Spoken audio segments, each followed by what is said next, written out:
Assalamualaikum warahmatullahi wabarakatuh.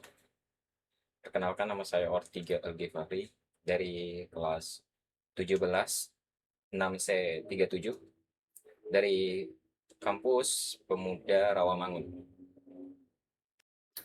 Oke, assalamualaikum warahmatullahi wabarakatuh. Perkenalkan nama saya Abdul Rasid Al Hadi dengan NIM 172300692. Perkenalkan, nama saya Arafah Putra dari kelas 17 6C37 kampus BSI Pemuda Rawamangun. Hari ini dalam video ini akan mempresentasikan hasil dari aplikasi yang kami buat, yaitu adalah mendeteksi emosi manusia dengan AI. Oke, untuk pertama-tama perkenalkan dulu, nama saya Ortiga Algifari. Terus untuk anggota yang lainnya ada Abdul Rosid Al Hadi, Fahri Ali Ardiansyah, Arafah Rahman Putra, terus ada terakhir Muhammad Revan Araditya. Oke, nggak perlu lama-lama, kita langsung masuk ke pembahasannya saja. Oke, untuk yang pertama yaitu adalah dataset emosinya ya gitu kan, sumbernya, sumber data. Itu tentang dataset dulu gitu kan. Yang pertama, dataset yang digunakan itu merupakan dataset dari facial expression recognition yang terdiri dari 35.685 citra wajah berukuran kecil yang cuma 48 kali 48 pixel dalam format grayscale ya. Jadi dataset ini tuh dibagi menjadi dua, yaitu data training dan juga data tes. Setiap citra yang wajahnya diklasifikasikan berdasarkan ekspresi wajah yang ditampilkan, yaitu seperti bahagia, netral, sedih, marah, terkejut, terus jijik, dan takut. Jadi dataset ini digunakan untuk melatih dan mengevaluasi model dalam mengenali emosi manusia berdasarkan ekspresi wajah. Jadi mengapa sih untuk dataset ini tuh penting gitu? Pertama yaitu adalah FAIR 2013 ini sangat ideal untuk melatih model deep learning yang tingkat lanjut, khususnya arsitektur convolutional neural network. Jadi dataset ini tuh emang dirancang untuk mampu mengenali pola mikro ekspresi dari gambar beresolusi sangat rendah gitu. Yang mana bisa mendorong terobosan terbaru dalam teknologi computer vision di masa depan nanti. Untuk spesifikasi utama dataset itu ada tiga ya. Yang pertama ada format gambar yang ya tadi udah dijelaskan di sebelumnya. Datasetnya terdiri dari gambar berukuran kecil. So, jadi seluruh gambar dikonversi menjadi format grayscale untuk difokuskan model pada figur geometri wajah aja. Terus yang kedua ada volume data. Jadi untuk volume data sendiri filenya terdapat 335.685 gambar wajah manusia. Ini kan jumlah yang sangat masif gitu. Dan ini juga sangat penting untuk melatih algoritma deep learning agar memiliki akurasi yang tinggi dan tidak bias. Terus yang terakhir yaitu adalah struktur directory. Ya, intinya mah data itu telah dipisahkan secara rapi menjadi dua bagian utama seperti training dan juga testing gitu, untuk evaluasi kinerja model yang telah dibuat. Terus ada 7 kategori emosi dasar gitu kan. Kita bisa lihat di graf lingkaran seperti ini. Di contohnya di graf ini yaitu kita bisa lihat semua ya, data-data ekspresi itu ditunjukkan gitu pada FAIR 2013. Tapi distribusi datanya itu nggak lengkap atau tidak merata gitu. Contohnya emosi senang di sini itu paling besar gitu. Yang paling besar itu ada 25%. Sedangkan emosi untuk jijik itu hanya 20% gitu. Dan datanya itu sangat-sangat sedikit, sangat terbatas untuk ntar kita gunakan sebagai deep learning ya gitu. Tapi untuk data yang lainnya bisa digunakan dengan optimal, walaupun mungkin beberapa yang contoh seperti terkejut itu tetap masih agak rendah gitu dibandingkan senang, sedih, marah, netral, dan juga takut gitu. Oke, kita langsung aja lanjut ke slide berikutnya, yaitu adalah penerapannya di dunia nyata. Jadi penerapannya di dunia nyata itu ya adalah pelayanan pelanggan gitu. Pertama, customer service, menganalisis ekspresi klien selama panggilan telepon atau selama panggilan video atau interaksi di toko untuk mengukur tingkat kepuasan secara real time. Terus yang kedua itu bisa memantau kesehatan mental, membantu tenaga medis juga dalam mendeteksi gejala awal depresi, kecemasan, atau tingkat stres pasien melalui analisis wajah. Terus selanjutnya ada teknologi pendidikan atau EdTech ya, mampu melakukan pemantauan tingkat fokus, kebingungan, dan keterlibatan siswa selama sesi pembelajaran daring gitu. Terus juga yang terakhir ada sistem keamanan otomotif ya, untuk mendeteksi wajah pengemudi yang kelelahan gitu, ngantuk, atau kehilangan fokus untuk mencegah potensi kecelakaan lalu lintas. Oke, untuk dari saya sampai sini saja, dan untuk slide berikutnya akan dibacakan oleh teman saya. Terima kasih. Nah, di sini saya akan melanjutkan pemaparan materi yang sebelumnya telah disampaikan oleh teman saya dari kelompok 3 sebelumnya. Langsung saja kita masuk ke materinya.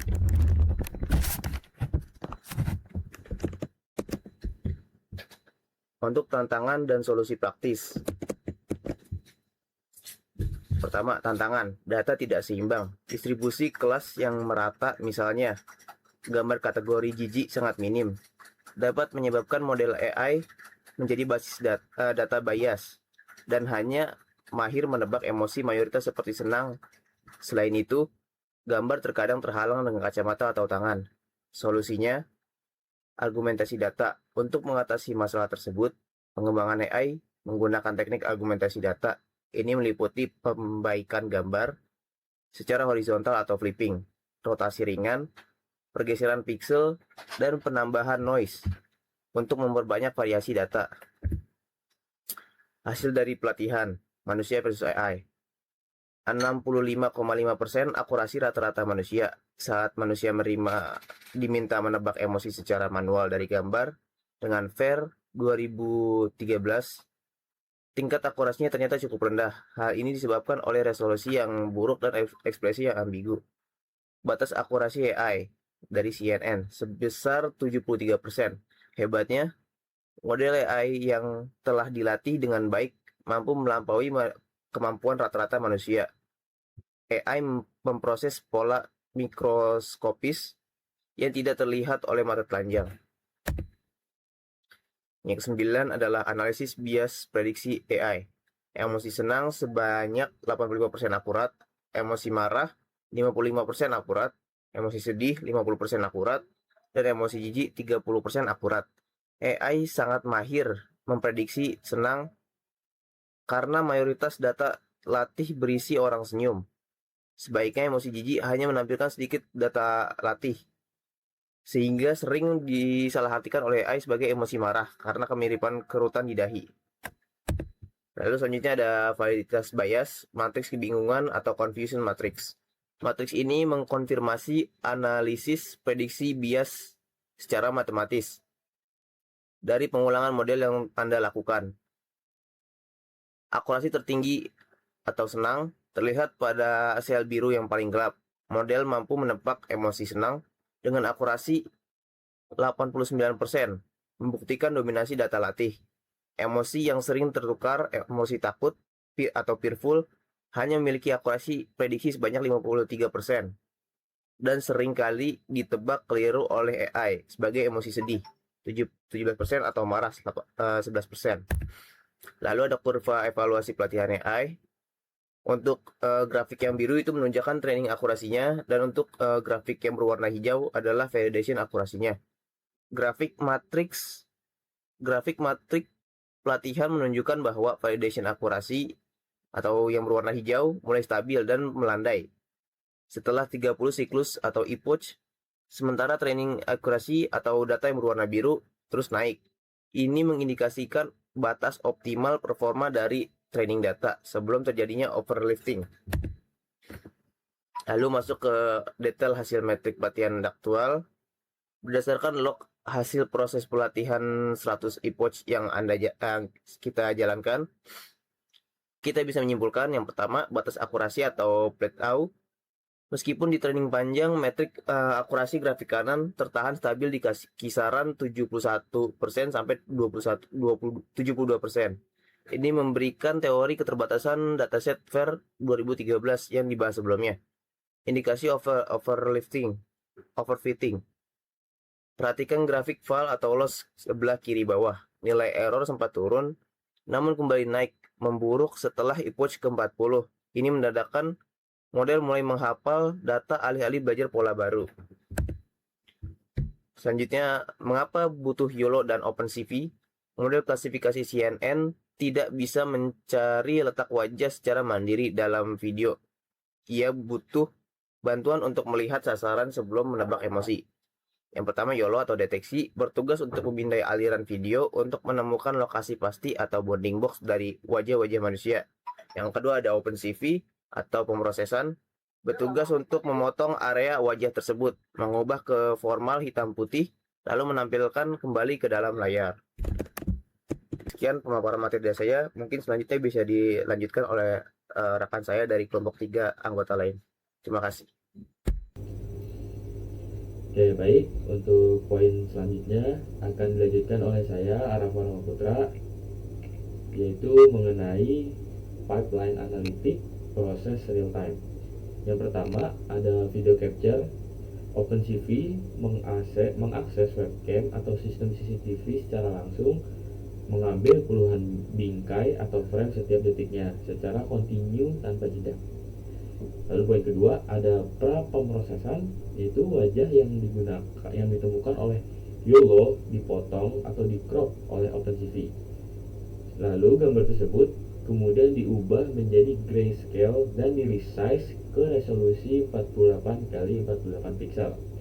Selanjutnya dashboard analitik di poin ketiga, yaitu model AI menebak emosi. Hasil ini dikirimkan oleh OpenCV bersama dengan kotak pembatas untuk ditabulasi pada antarmuka pengguna sebagai metrik agregat.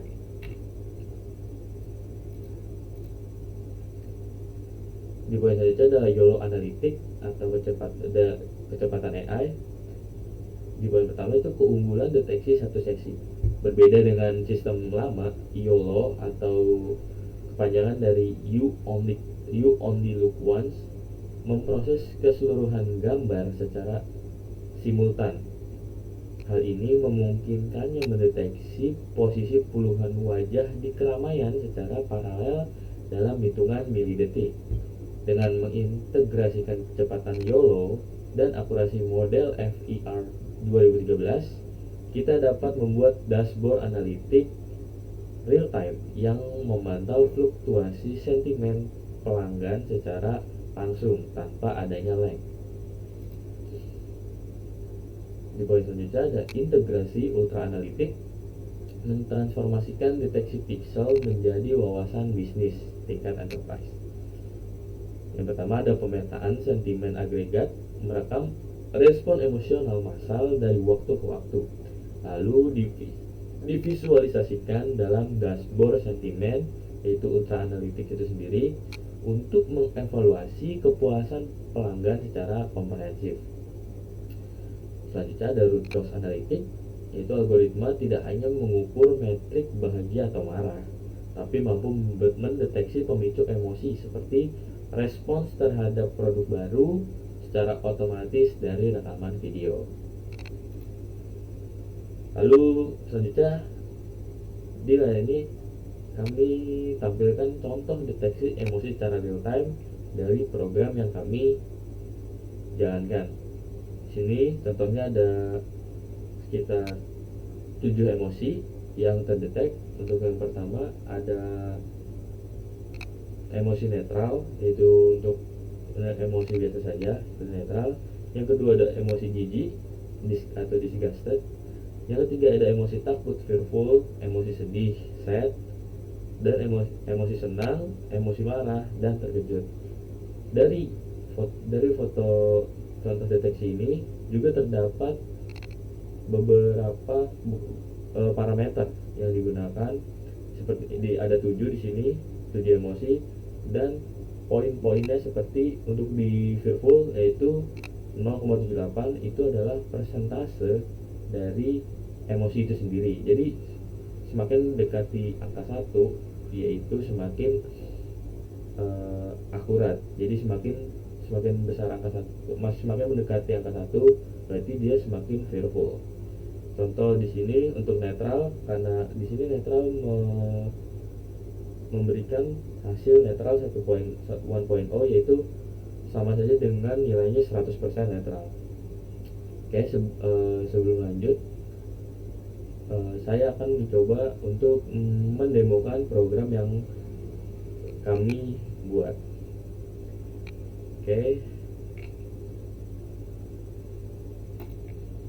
Oke, di sini ada program yang sudah kami buat, itu dengan nama Emotion Detection Full Pie.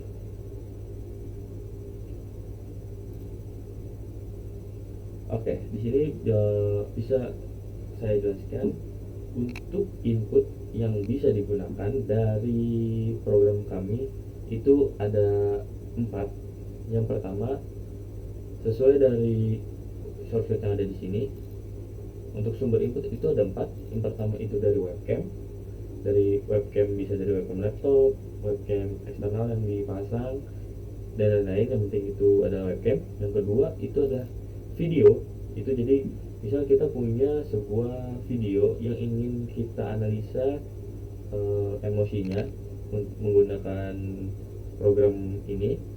Lalu ketiga ada image, yaitu kita akan mendeteksi sebuah gambar. Lalu keempat ini ada folder atau batch sebenarnya di sini. Atau bisa saja kita sebut batch. Jadi perbedaannya untuk batch dan image ini, untuk image dia hanya mendeteksi satu foto saja, sedangkan untuk batch ini dia bisa mendeteksi beberapa foto dalam satu folder. Oke, bisa kita coba tes untuk yang pertama, input pertama yaitu webcam. Kita bisa ubah saja di sini untuk input mode menjadi webcam. Lalu kita jalankan.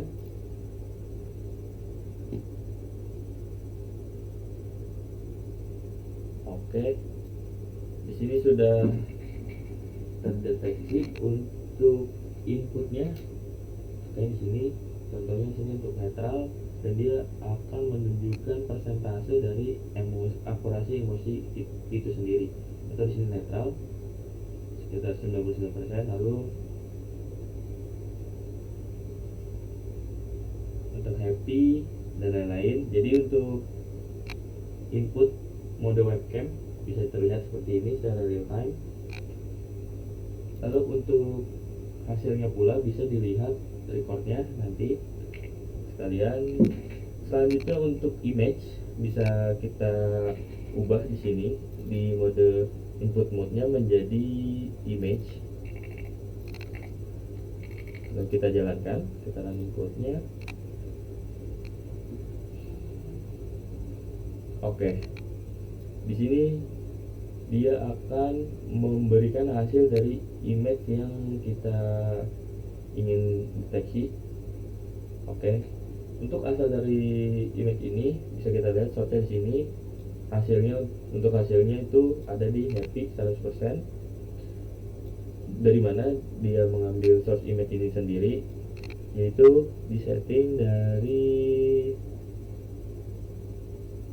sini. Untuk image path sini yang dideteksi yaitu image childhood. Nah, dari image childhood ini jadi dia akan membaca sebuah file yang bernama childhood.png dari folder src. Dari mana folder src itu sendiri? Yaitu ada di folder tugas akhir. Di sini untuk contoh yang saya gunakan ada di tugas akhir di folder src.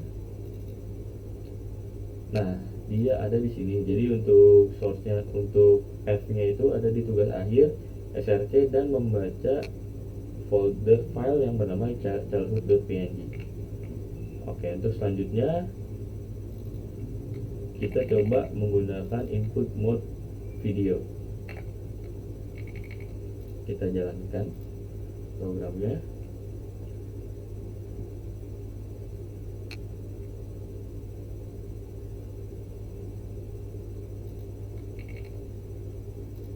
Oke, sorry, ini harus dihentikan dulu. Untuk berhentikan loopnya, lalu baru kita bisa jalankan program barunya. Oke, di sini videonya sudah muncul dan dia akan otomatis mendeteksi beberapa wajah dalam satu frame sekaligus. Contoh di sini ada satu wajah dan tadi sempat juga ada beberapa wajah yang terscan sekaligus. Seperti yang sebelumnya sudah saya jelaskan, itu YOLO dia bisa mendeteksi beberapa emosi dan wajah sekaligus. Di sini pun juga sudah ada hasil deteksinya.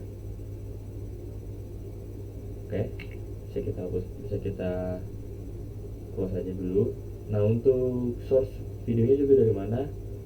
Ya, untuk source videonya bisa kita lihat di sini dari folder src dengan nama file video one emotion detection mp4, yaitu yang berada di sini. Selanjutnya untuk di mode batch, input mode batch. Untuk input mode batch juga berada di folder file path yang sama, yaitu ada di tugas akhir src dengan nama folder batch underscore foto. Bisa kita lihat di sini untuk foto-foto bahan tesnya. Selanjutnya kita akan jalankan deteksi foto-foto yang ada di folder tersebut.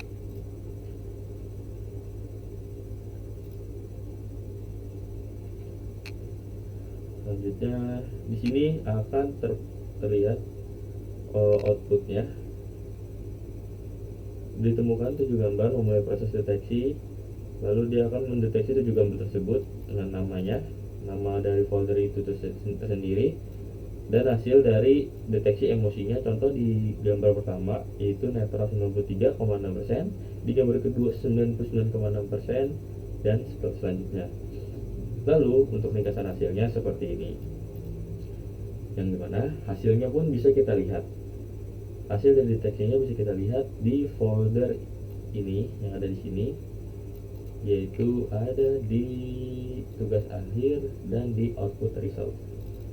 Nah, di output result itu sendiri ada semua hasil dari input yang sudah digunakan. Contoh tadi ada input webcam di sini, ini hasil dari recordingnya. Selanjutnya ada input mode image tadi di sini hasilnya, dan ada input mode batch serta mode video di sini. Oke, untuk input mode batch bisa kita lihat juga di sini hasilnya. Untuk hasilnya sudah terlihat netral 93,6% sesuai dengan hasil yang ada di output sini. Foto pertama 93,6%, lalu yang kedua happy 99,6%, dan selanjutnya.